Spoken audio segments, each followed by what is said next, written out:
Welcome everyone to this Bristol Benjamin Meeker Distinguished Visiting Professor Showcase presentation, which is going to be given by Dr Jan Shaw from the University of Sydney and her host, Professor Helen Fulton. Before I hand over to our speakers, just a few words of housekeeping. This session will be recorded and we're going to post it on our IRP YouTube channel, which can be accessed from our IRP website. The website address we'll give you right at the end of the presentation. If you have got any comments or questions, please use the chat function and we'll get to as many of these as time allows at the end of the presentation.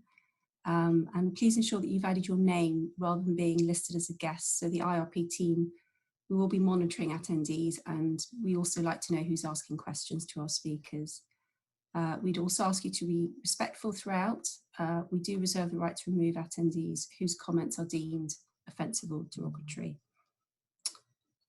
And that's it. So I'd like to hand over to our former BBMDVP Jan Shaw, who's beaming in all the way from Sydney, Australia, and her host and chair, Professor Helen Fulton.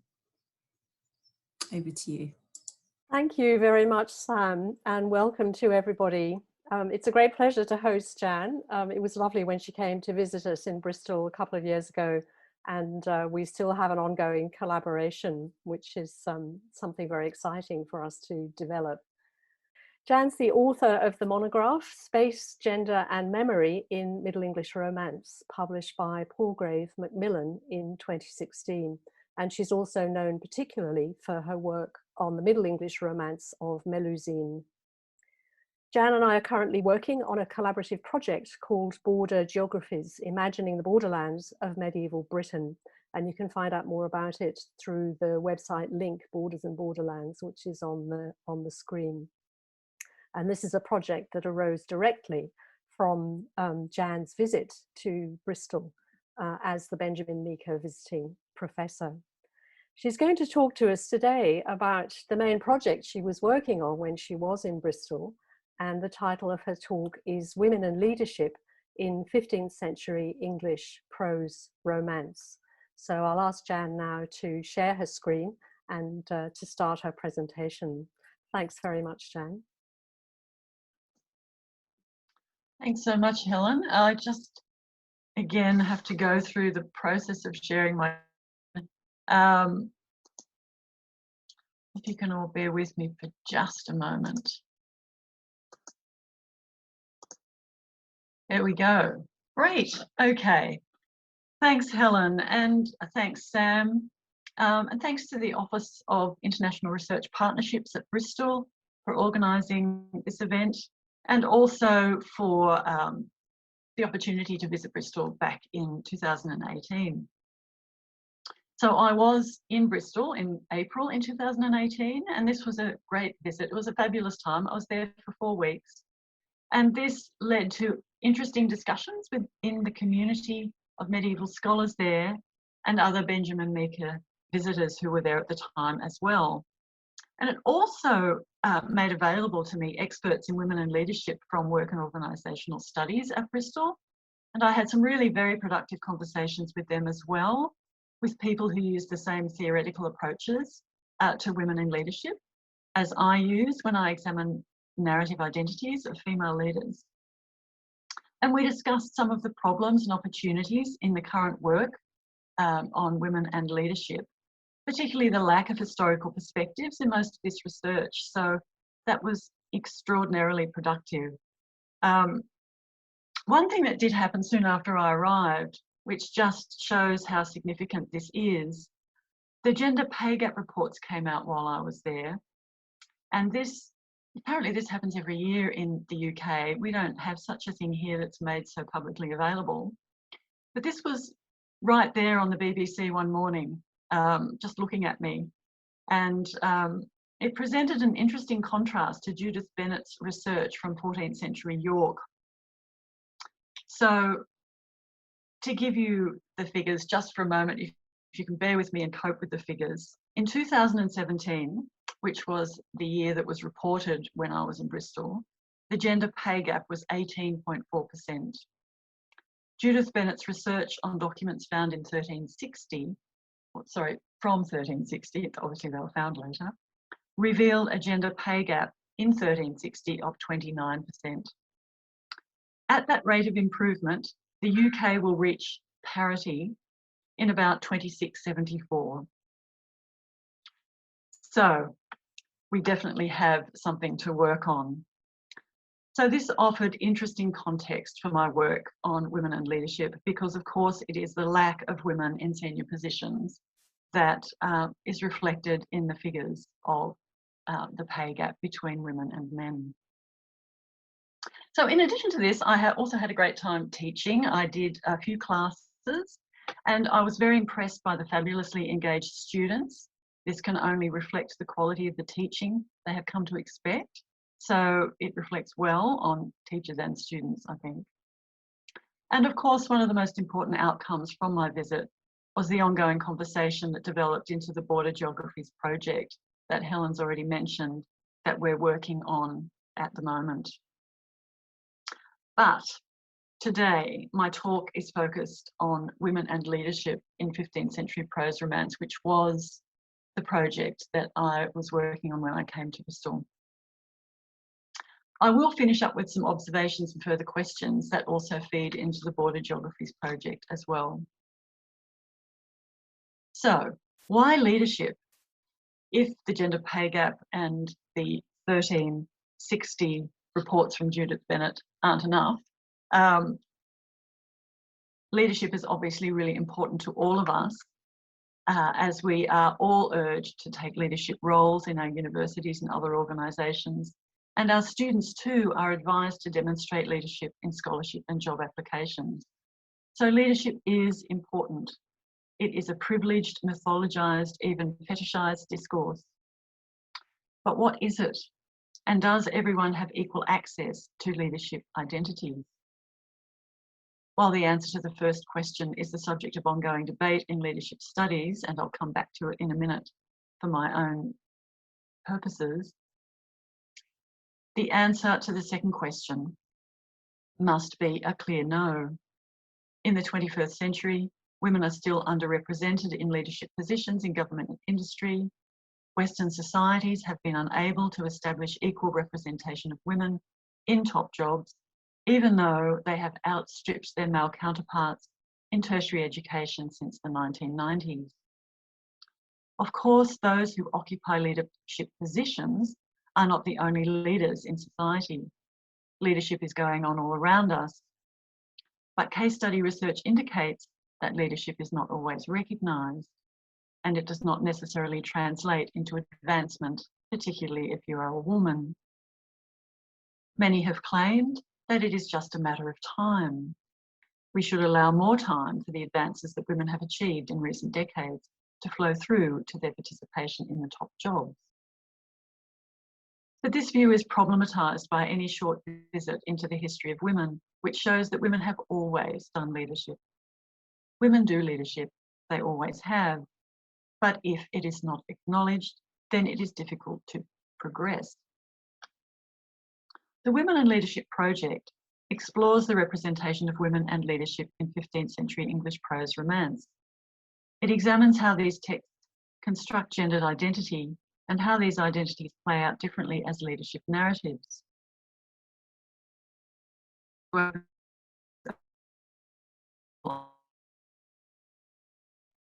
And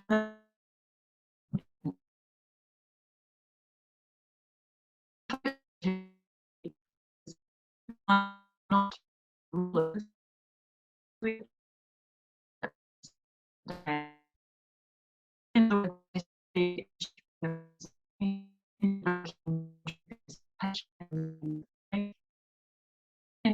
individual and organised action to achieve desired ends. Reading these female leaders of romance alongside contemporary leadership theory suggests that the strategies women employed then in an environment hostile to their leadership are similar to the strategies women use today. This project also, therefore, seeks to contribute to the understanding of the contemporary problem of the marked absence of women in leadership positions in our own society. So today I will consider three female leaders: Guinevere in the Morte d'Arthur, Sydney in the King Pompous and the Fair Sydney, and Talifreed, Queen of the Amazons, in Robert Thornton's Prose Life of Alexander. I will explore these figures to consider how the medieval cultural imaginary thought through issues associated with female leadership. At first glance, these romances appear to track a normalising narrative, eventually closing off any female leadership, suggesting that it is almost impossible to sustain female leadership on an ongoing basis. Closer examination, however, reveals other possibilities. In addition to contemporary leadership theories, I approach these texts keeping in mind Elizabeth Gross's theory of alternative futures. Gross proposes that, while we might trace our own lines of concern back through narratives of repetition, and the issue of stymied female leadership is the interest here, from that point in the past, an alternative future trajectory might be found, one that does not bring us back inexorably to the present. Instead, it will sidestep the present, moving towards a future that is not locked into a narrative of repetition. By invoking Gross's proposal of searching for what she calls a locus of excess, of excessive superfluity of meaning, it is possible to find such possibilities. In so doing, I contend that in at least one of these narratives, possibly two, the medieval cultural imaginary could and did think through female leadership and imagine its sustained and legitimate continuance. So, what is leadership? Leadership is a pursuit traditionally associated with elite men.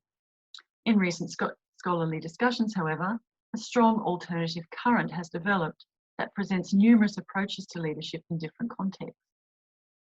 This broadening in definitions of leadership has meant that processes that are and have historically been more available to women have been positively revalued. These recent shifts in approaches to leadership include concern for process as well as outcome.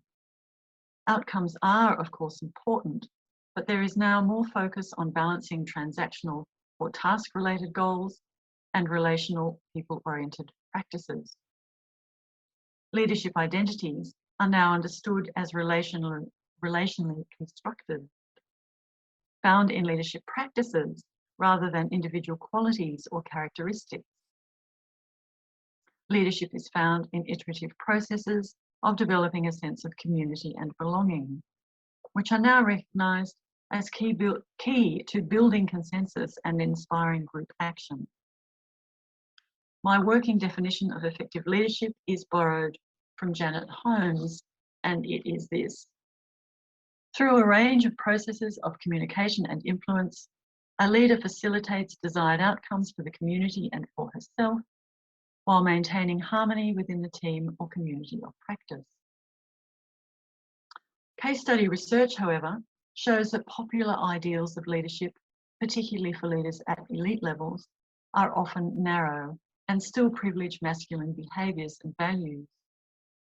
Models of leadership that don't fit into the masculine archetype are less valued in these contexts. To put it bluntly, many people, when they think of a leader, they still think of a man.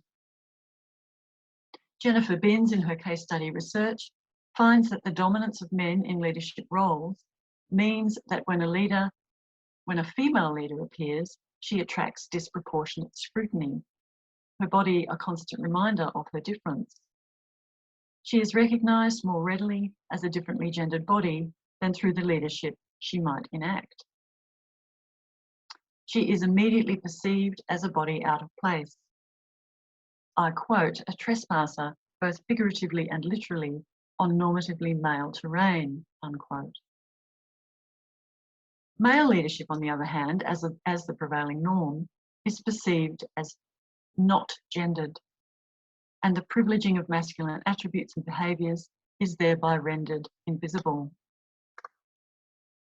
To manage these difficulties, Binns notes that some female leaders and others with non-normative leadership bodies actively manage their leadership, their visibility as leaders, in order to pursue their leadership practices unhindered. They might, for example, allow some leadership processes to be visible, while others they're strategically obscure. I have used this conceptualization to analyse the leadership of Melusine, the hero of a late medieval romance, for whom invisibility is a core need.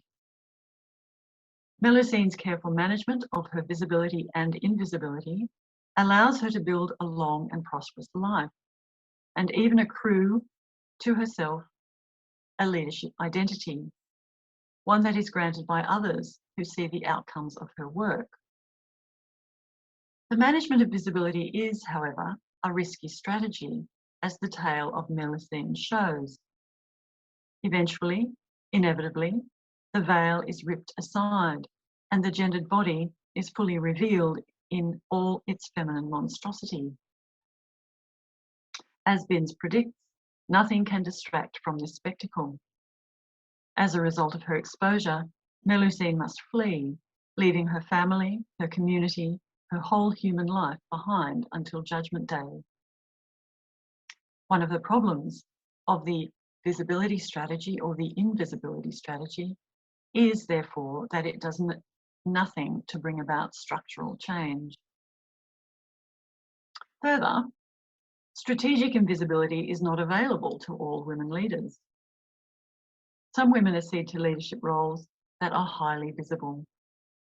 In these roles, they might gain positional power, but to accrue leadership legitimacy is another more difficult matter. The possibilities and constraints of the identity of the female leader, who cannot hide, can be approached through the framework of Homi Bhabha's mimicry. Bhabha formulated his theory of mimicry in the colonial context of the modern world, but it has since been applied more broadly to relations between dominant and subordinate groups within society to describe the conditions of disenfranchisement and marginalisation experienced by those who are defined by the paradigms of a culture which is not their own. Mimicry is, therefore, a particularly pertinent way to think through female practices of leadership. For Bhabha, mimicry is one of the most elusive and effective strategies of power and knowledge. In the operation of mimicry, the colonised subject seeks to achieve a performance that replicates the colonising subject. But this mimicry is a failure of representation. Failure occurs because there is always a slippage, a difference that remains. The colonised subject can replay, but never fully represent the position of the colonising subject. The continued striving of the subject to be authentic can only produce an ironic compromise. She is almost the same, but not quite. As a result, a certain tension or ambivalence occurs in that her efforts to overcome difference simultaneously draw attention to that difference. And you can see here the parallels with Binns' female leaders as bodies out of place. Moreover, Bhabha argues that this failure of mimicry is strategically embedded within its operation, for only in its failure can the colonised subject be both reformed but also remain recognisably other. I propose that Mallory's Guinevere is caught within this operation of mimicry in her striving to be a good female leader. From Guinevere's first appearance in the text, she sets up a pattern of behaviours that suggest that she is, for all intents and purposes, a leader. Prior to the formalisation of the chivalric code in the Pentecostal Oath, she leads her court of ladies in judging knightly misconduct. After the introduction of the Pentecostal Oath, she metes out punishments to erring knights, generally sets standards of appropriate behaviour through praise and critique, and promotes community through hosting celebrations and tournaments. On the return of the knights from the quest of the Holy Grail, which occurs a full generation into the narrative, so that means that Guinevere has been queen for more than a full generation, the Fellowship of the Round Table is at this time fractured. Guinevere hosts a private dinner inviting the knights to lead the different factions or affinities in a gesture both social and political. It is also an act of relational leadership aimed at rekindling harmony in the team. But then one of the company keels over and dies from a poisoned apple, and Guinevere is immediately accused. All her years of service to and leadership in the community are forgotten. Instead, the knights speak in one voice against her and even appeal to Arthur, reminding him that in addition to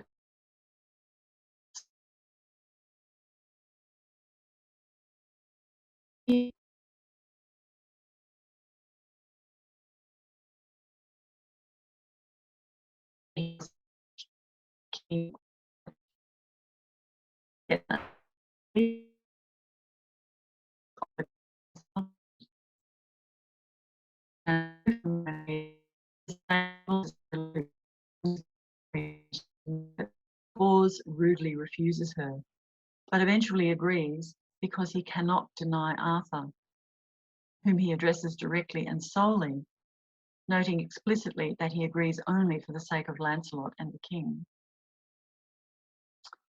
Regardless of Guinevere's endless striving, her status as an outsider is made ruthlessly clear as the homosociality closes ranks against her. She can never be one of them, so she can never achieve authenticity as a leader within the chivalric community. As a woman, even a queen, she can only ever mimic leadership because she is almost the same, but not quite. Her leadership is revealed as a performance, an ironic compromise, because she is a woman. She is accused, abused, shamed, threatened with burning at the stake, recognisably other, and unequivocally innocent, at least on this occasion. After this episode, Guinevere's relationship with her subjecthood perceivably shifts. Her striving for good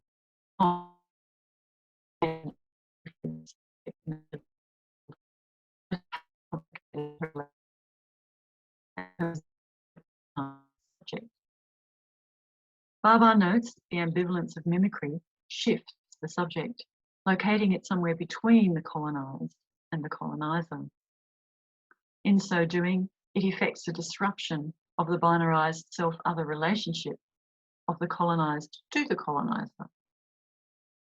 For Barbar, this slippage opens up the possibility of a new hybridised or partial subject, one who has an alternative displaced gaze.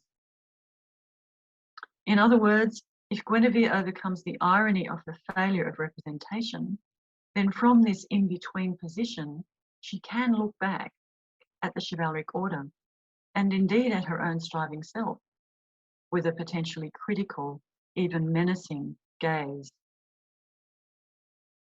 Guinevere invokes this critical gaze when Lancelot is, once again, fighting in defence of her honour and her life. This time his opponent is Meleagant. Meleagant is a bad knight, taken to its logical extreme. He is dishonourable in attacking and cutting down unarmed knights. He is predatory in his desire for Guinevere, so he lies in wait and takes her when he can. He is cowardly in throwing himself at Guinevere's feet the moment Lancelot arrives at the gate. And again, when only moments after he has secured Guinevere's forgiveness, he accuses her of adultery. He is deceitful, vicious, and dishonest. As a narrative figure, he encapsulates the threat that lingers just below the surface of a social order that glamorises violence and reduces women to objects of sexual exchange. And he plays out all those threats against Guinevere, the most prized woman of all. In combat, Lancelot quickly strikes Meleagant down. Meleagant immediately yields and cries out for mercy. Lancelot, honour bound to grant mercy when asked, but also fully cognizant of what is at stake in this moment, looks to the Queen for guidance. She shakes her head, indicating, as the narrator clearly states, that Lancelot should slay him. It is as though, as she looks at Meleagant, Guinevere sees the chivalric order for the first time, with all its hidden desires and sexual politics, and she realises that she will always be subject to its whims and jealousies. So Guinevere throws away the compassion and forgiveness that she has modelled throughout the text. She no longer strives for an impossible leadership. In signalling the killing of Meleagant, she rejects everything that the social order requires of her as queen. Ray Chow argues that the in-between position of the hybrid subject creates a complexity of desires. The desire to mimic remains, but when coupled with the realisation that one's self is forever denied, resentment is coupled with shame and self-loathing. Chow argues that these entanglements of contradictory desires, wanting simultaneously to imitate and eliminate the oppressor, opens up ways to think through alternative subject positions. While Guinevere both imitates and eliminates in this theme, alternatives cannot be found for her within the existing social order.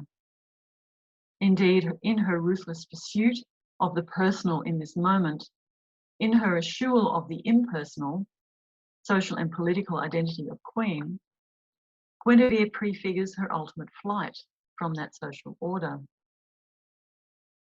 Guinevere, as Arthur's queen, is at the very centre of the myth of the history of Britain. Indeed, the poisoned apple episode takes place in London, a real place at the core of England's rule. Within the context of the chivalric order, within the idealised social and political imaginary of medieval England, it seems that female leadership is troubling. Is the problem that medieval people could not imagine women doing leadership?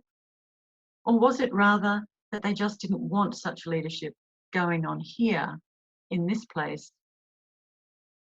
At the end of the narrative, Guinevere has become abbess at a convent. Once again, she is a leader, but now of a female-only community beyond the borders of society. Can female leadership only be tolerated outside and beyond, and only as leadership of other women? It is possible to find examples of hybridized female leadership that do not result in flight and that extend to leadership of a whole community. King Ponthus and the Fair Sidney is one such text. When the Princess Sidney first appears in the text, she is already a hybrid subject. She differs from Guinevere, however, in that she does not strive to imitate, nor to eliminate the dominant order. Her focus is on an alternative perspective. Now, as noted earlier, Baba argues that mimicry creates a subject who is almost the same, but not quite. Samit Chakrabarty takes this further, observing that the hybridized subject, who has dismantled the self-other binary of the colonized colonizer, but is also other, but not quite. This creates a third space, an in-between that is flexible and potentially innovative, that is open to constant movement and negotiation. This means that the hybrid subject has more options than simply to imitate and or eliminate, more options than were available to Guinevere. In this formulation, the hybrid subject need not always be striving for the one or the other. She might instead sit comfortably with her difference and succeed in deliberately shifting perspective. And she might take this position openly. Chakrabarty posits that the in-betweenness of such an emergent hybrid subject portends the beginning of a countergaze that effectively displaces the social control of the power centre.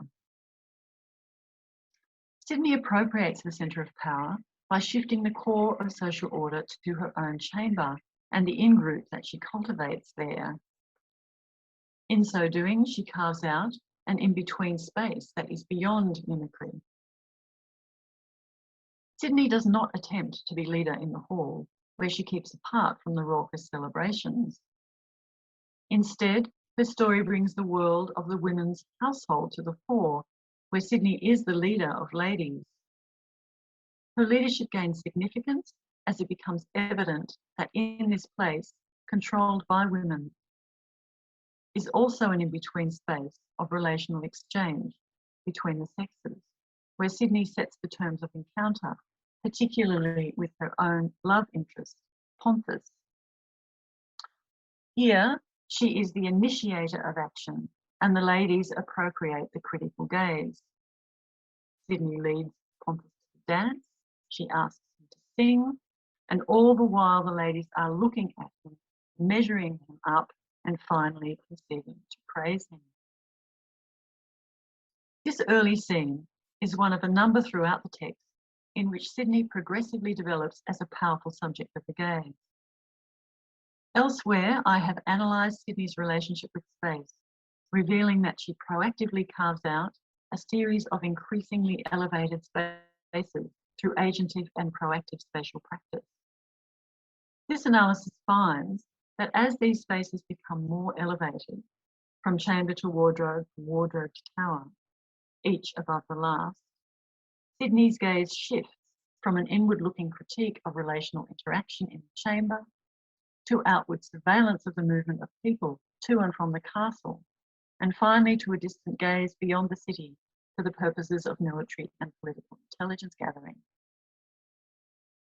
Sydney's power as a knowing subject of the gaze increases progressively through the text, enabling her quite literally to anticipate what others will see, as she does in the tournament scene where Pontus fights in disguise. By the end of the text, she can see straight through Gwendolyn's and she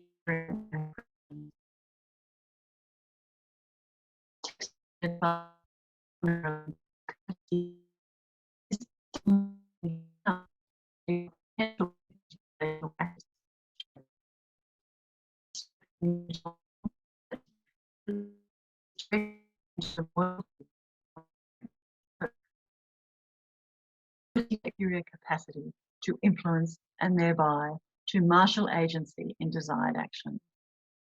For example, Sydney's quick thinking and her followers' ready assent mean that they can rapidly stalk the tower and take refuge in it before Gwenolette, the evil deceiver, can discover their plan.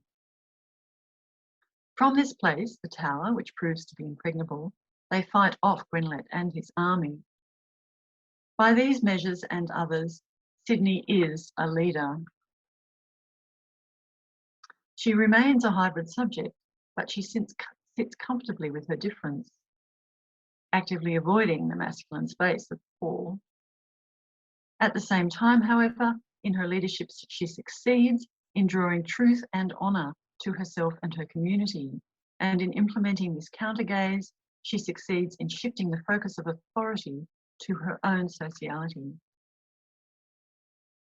As the romance draws towards its crisis, Sydney's critical counter-gaze turns on Gwenolette. In Pontus's absence, Gwenolette forges letters indicating that Pontus is dead, and that on his deathbed he expressed a wish that Sydney marry Gwenolette in his stead. Gwenolette is utterly confounded that Sydney would refuse her dying husband's wish, and responds by laying siege to her and her retainers in the tower. But he is unable to take it, as it is so valiantly defended by Sydney and her faithful friends. Gwenolette's attempts at leadership could also be read through the lens of mimicry. He wants to be a leader, but he mistakenly calls on duty rather than fostering love and loyalty. And he lies. His lack is made painfully evident by the fact that he can only raise an army of mercenaries. Now free from all pretense and restraint, Sydney hurls abuse at Gwenolette, itemising his many betrayals and accurately predicting his untimely death. Finally, however, Gwenolette hits on a winning plan. Sydney has resisted appeals to her husband's dying wishes because she doesn't believe he's dead. But she cannot possibly resist protecting her aging father. In this way, Sydney is stripped of her agency with no way out. And yet a strange tension remains. This final plea, which calls to the heart of patriarchal duty, a daughter's care for her father, is presented in the narrative as blackmail coming from the mouth of a corrupt man. At the same time, the narrative imperative requires that Sydney's agency be thwarted and her person threatened, that she be made vulnerable, in order for the narrative to make space for Pontus's return to assert his role as her protector and have normality restored. And so, as it seemingly must be, in a reversal of her accession to knowledge and power, Sydney is led down from the tower and has been forced to marry Gwendolet. She now sits weeping in the hall, while Gwendolet celebrates his success with reckless abandon. Pontus, the long-absent hero, is absent for most of the text, has finally answered Sydney's summons and is skulking about in disguise. When the dancing begins, he joins in. He dances around the hall 3 times, each time getting closer and closer to the front. On the 3rd circuit, he approaches the dais, throws off his disguise, everyone gasps, and he draws his sword. He strikes Gwendolet, cleaving his head and body to the navel, and then cuts off his head, which was, as the text clearly states, in pieces. Further dismemberment follows. There are 2 points I'd like to make about this scene. First, Pontus adopts a mode of spatial movement that was introduced in Sydney's chamber that has been associated throughout the text with courtly relational exchange and always in feminine spaces. He dances. While Sydney does not administer the death blow to Gwendolet, her spatial practices are instrumental in facilitating its delivery. In this way, a spatial practice introduced, authorised and implemented by Sydney moves into the masculine space of the hall. While Pontus might be using this as a tactic of the moment, it also points to a productive future for Sydney's leadership. The second point relates to the dismemberment of Gwendolet, which you can see here. If the head is ruler of the body, both in individual and collective terms, and Gwendolet is the imposter king, then the cleaving of his head is a violent and visual realisation of the annihilation of corrupt rule. Then his decapitation symbolically separates his now defunct rule from the people. This excessive dismemberment not only signals a change in rule, but the destruction of that rule, making sure it will never occur again, presumably including Gwendolet's kit bag of corrupt practices and explicit use of patriarchal codes. In this scene, therefore, Pontus eradicates the old rule, making room for a whole new leadership. Moreover, in cleaving the head of patriarchal rule, he may, in fact, be heralding in a new era of the couple. Indeed, in effecting this change, he has already implemented one of Sydney's key relational practices. Elizabeth Gross reminds us that to find the potential for alternative futures, we must look beyond repetition and seek out superfluity of meaning in the locus of excess. In King Pontus and Sydney, one of the locuses of excess is in this critical scene, where multiple meanings proliferate.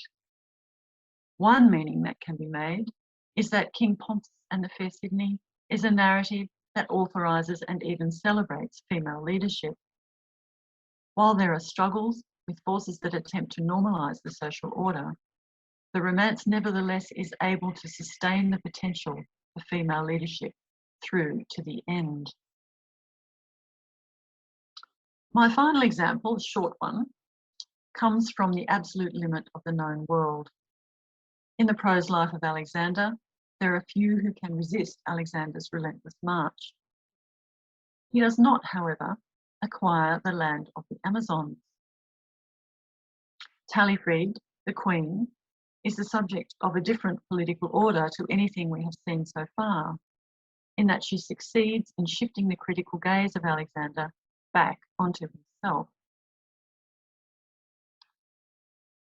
For Barber, there is no presence or identity behind the mimic's mask. Chakrabarty questions this, arguing that if mimicry can be adopted as a strategic practice, then there must be a subject wielding it. Luce Irigaray goes one step further in her analysis of mimicry and women in patriarchal culture. She argues that mimicry is a deliberate ploy, a knowing and playful repetition that draws attention to itself as a performance. In Irigaray's view, this kind of mimicry necessarily signals that the subject is not reduced to dysfunction, that she also remains elsewhere. Taillefride, the queen of the Amazons, is related to Irigaray's mimicking subject. She identifies an argument that Alexander himself has previously used and plays it back to him. Early in the text, Alexander says to another more established and more powerful king, this is the first quote, Alexander to Darius. So he says, in short, if you overcome me, you win nothing, for I am a small man. But if I overcome you, I win great worship. Now, Taillefride says to Alexander sometime later, if you overcome us, you win no worship. But if we overcome you, we win great worship, and for you it will be a great disgrace. So Taillefride reverses the protagonist, using Alexander's own argument against him, and she reverses the purpose, arguing for peace rather than war. Taillefride mimics Alexander in open challenge. She does make one small addition. This is where she notes that if he loses to her, he will be completely disgraced. This is Taillefride's sting in the tail. She is not striving for authenticity, as did Guinevere, nor is she a hybridized subject like Sydney, who is almost the same, but not quite other. Taillefride is other, with a capital O. She is a knowing, fully fledged subject from elsewhere, who meets Alexander on the border, face to face, who reflects back to him his own argument in playful repetition. In foregrounding this rhetorical play, Taillefride reveals the performativity of Alexander's own practice. In so doing, Taillefride displaces the critical gaze yet again to some external place, and they are both revealed to themselves and to each other as knowing performers in a high-stakes game of bluff and double bluff. How does Alexander respond? Now, Alexander responds to all other challenges in this way throughout the text with anger and basically annihilating people. But in this case, he laughs, and not in a bad way. He withdraws his aggressive claims and they come to a compromise. Taillefride is a consummate performer who saves her people from war with Alexander the Great. In relation to her leadership in her own community, however, we learn nothing. In her lengthy description of Amazonian way of life, she does not single herself out from her people, nor make any individual claim to virtue or capacity. Unlike Alexander, she scripts no personal narrative. While we have access to Taillefride's elsewhere in a general sense, female leadership within the militarised Amazonian community, at least in this text, remains unspoken. The community of women, therefore, remains beyond the borders of the known world.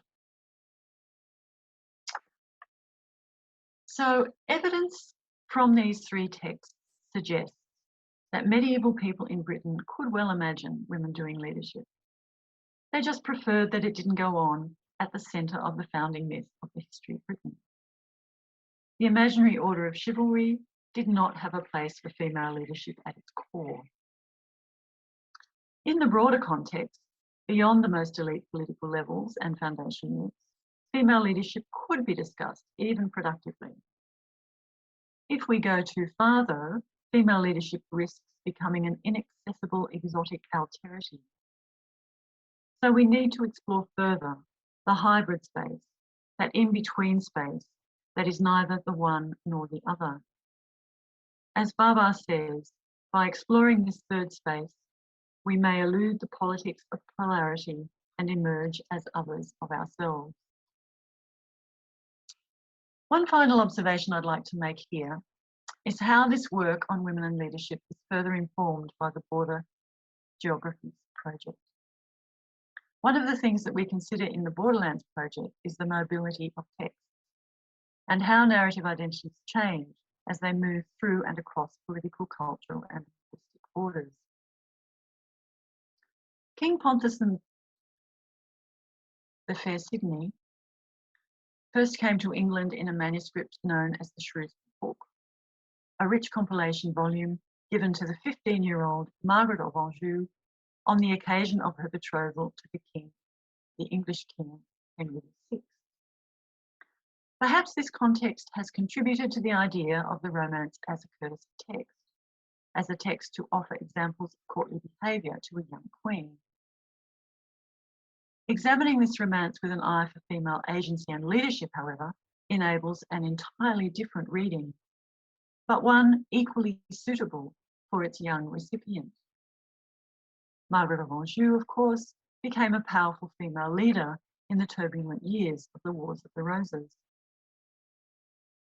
It is also possible, although not conclusively proven and not possible really to be proven, that the romance of Melusine came to England in the hands of Jacquetta of Luxembourg, the mother of a future Queen of England and powerful influencer behind the scenes. Perhaps she was adept at invisible leadership, as was Melusine. It would be interesting to consider whether there are any echoes between the leadership strategies of these historical women and the heroines of the romances that they carried with them across the sea. What we do know is that these texts came to England in French, as French romances in richly illuminated manuscripts owned by the social and political elite. When they were translated into English, however, it is impossible not to note the diminution in quality of the texts and the shift to lesser social circles. For example, we know that King Ponthus in the Fair Sydney was translated for the Hopton family, gentry rising in the ranks, but certainly not royalty. So by the second generation, we see these romances already devolving to lower status audiences and to regional locations. So I'm going to finish up now and leave you with this final question, or these two final questions. Were stories about female leaders, are stories about female leaders, inevitably subject to a relentless centrifugal force that pushes them to different kinds of borders? If so, what can we do now to interrupt that counterproductive movement? And that's it. Thank you for listening. Thank you so much, Jan, for a wonderful paper. I'll give you a little clap, and I'm sure others are clapping in their own little bubbles. So thank you very much.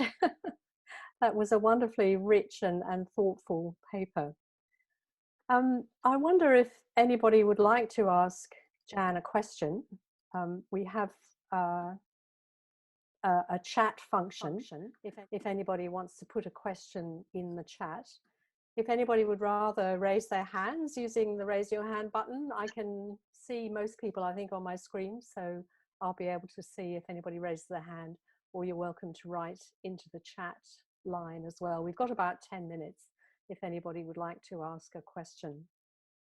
Perhaps I could start off, Jan, by asking you about the idea that women can be leaders when there aren't any men around. So when the men go off to war, or when women are in nunneries, or, you know, in an all-female space, then it's much more possible for women to be leaders. And do you think that that's pushing women towards a kind of separatism, that they can only be leaders in their own female space? Well, I think that's quite possible. I mean, I haven't studied that closely, except in the context of these romances, but I definitely think that's a possibility. I think the underlying issue, when you look at all of this, when you look at leadership studies, is basically that women do leadership, women are great, women, that's all fine, but men don't like being led by women. And there's a huge resistance apparently to even recognizing that men have a privilege in this regard, that they just don't see their privilege. They tend to, when they look around, they still see images of themselves in leaders. And so, yes, I think that's true. I think that the separatist idea, the separatist community, or the female leader of a separatist, a female-only community, society as a whole doesn't have a problem with that. And also, I think we also see within our own society that women are successful leaders and prominent in leadership roles in organisations that aren't mainstream commercial organisations, or institutions that aren't, you know, mainstream political institutions, for example. And so this is where we see lots of female leadership, and I think, you know, that obviously in different kinds of ways, but that kind of thing we see back in the Middle Ages. And there is no doubt that, you know, the women who were leaders, who were abbesses and so on, also managed to intervene in significantly in society from time to time, but that wasn't their primary role. Yeah. So I think there is this sense of yeah, like female separateness, and that's okay. Women can be leaders of other women. Yeah. Which is frustrating. I think that's why some women were attracted to monastic life, simply because that was an arena in which they could use their talents to the full, rather than being constrained by expectations of women within mixed society. So yeah, it's interesting. There's a question here from Kathy Hume from Bristol, who says, I'm wondering if you have thoughts about the role of the magic and the supernatural in relation to romance women as leaders. Kathy, you've come on screen. Do you want to ask your own question? Please go ahead. Yeah, I mean, it's a slightly inarticulate question, which I haven't fully thought through, but I'm just interested to know whether Jan, I was sort of thinking about magical women and how that's a different way of being sort of, you know, centrifugally thrust out of the centre, I suppose. Yeah, absolutely. Well, in fact, there's been some fabulous work done by Geraldine Heng in this area. And she argues that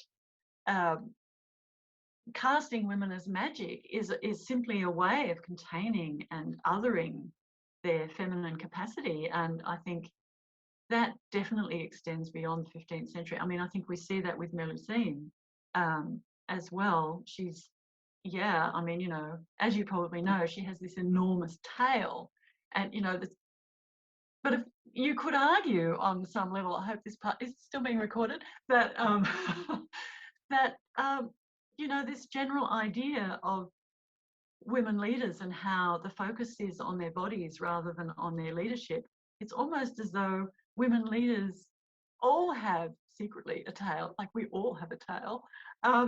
And this is, you know, obviously going to cause problems when it's revealed. So yeah, magic is a kind of a discourse that operates in that way, as a way of summing up, of containing, and of othering female agency. I think that's really true, and I'd love to find some more specific examples. I'll be looking for that, but I think that fits in absolutely with all of these theories that I've been reading about that describe problems that women have today. Yeah, and this focus on their bodies rather than their leadership. Thanks, Kathy. Kathy actually mentioned the fairy lady in Lonval, the fairy queen in Lonval, or Sir Lawnfall, you know, the fairy mistress who takes Lawnfall away from Arthur's court. So she's an example of a sort of fairy mistress, supernatural woman who actually does have a huge amount of power. And so issues of class and wealth come into that. You know, this is the nightly dream that you marry a woman who's so much ahead of you in the social status and has masses of money, so that if you're an impoverished knight, you marry money, you marry land and marry money. So there's a sort of class basis to that as well, I think. Yes, but it's land that's not there. So it's land that's beyond the borders, and it's away. And I mean, I'm sure there are political resonances here in relation to borders and what kinds of, you know, lands are beyond the borders. It's not only magical women that are beyond the borders. Of course, there are all kinds of other people beyond the borders as well, because they can be political and all kinds of, you know, other kinds of borders. And I think that's an interesting, it's interesting to think about the different ways that borders represent different things in different kinds of contexts. So, for example, sorry, just to carry on with the border thing for a moment, in Melusine, there's another kind of border. So in the second generation of Melusine, her sons go out into the world and they expand, you know, the holdings of the Lusignan family, and they go all the way to the borders of Christendom. And there are some very interesting exchanges there between the Lusignan sons and the barony there, and the heiress who is needing a husband because, you know, the Saracens are coming. And so women leaders in that context are treated very differently to women leaders in other kinds of borderland contexts. So it's quite interesting to think about the different kinds of borders that come up in romance. It's not just borders between, or, you know, borders around society. It's not only that distance borders are, you know, the beyond that are far away, that have no significance politically other than just being a long way off. Of course, they can have real political ramifications if they're the borders of Christendom, if there are actually other powers on the other side and the borders have to be shored up. It's quite a different relationship to borders and quite a different context in which women have to work through their leadership potentials. But I should stop there. Yeah. Well, we have one more question or comment from Kate Ashirisari, also from Bristol. Kate, I don't know if you want to appear and ask your own question. Yeah, it was more than a comment, but thank you so much, Jan. It was making me think of the Albina myth in a sort of slightly different way as well, of that sort of bad example of female leadership, maybe, but maybe not.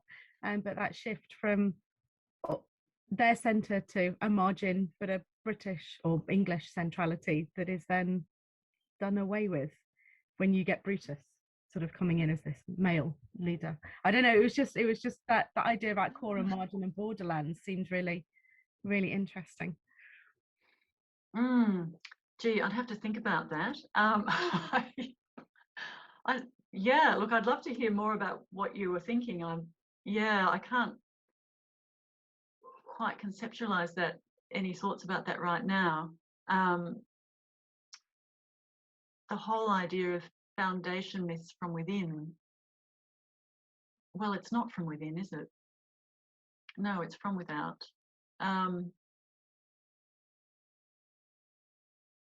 Yes, I think I might have exhausted my thoughts on borders at this precise moment. So hang on a minute, let me think about this for a moment. Unless anyone else has anything to add. Well, maybe you'd like to discuss, take that discussion on with Kate via email. I'm sure it might. Yeah. Look, I need to think about that a little bit more. It's an interesting idea because of course,